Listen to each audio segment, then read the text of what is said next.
Good day guys! Ngayon, dito tayo ngayon sa Kabanatuan. Mga 11 na yung pila natin.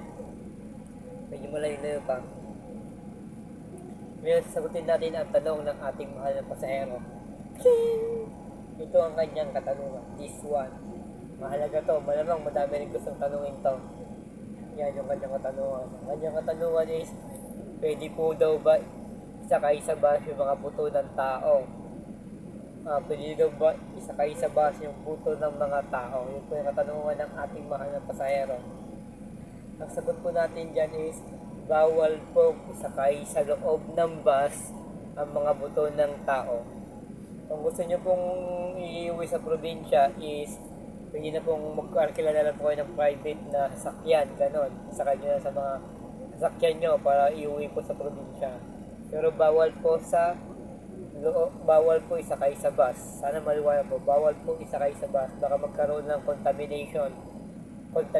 You know contamination? Search is Google contamination. Sana maliwanag yung video na to na bawal po isakay yung mga buto ng tao sa loob ng bus. Sana nakatuloy yung video na to, pa-comment sa baba yung katanungan para masagot ko sa sunod na video. Thank you and stay good vibes. Thank you!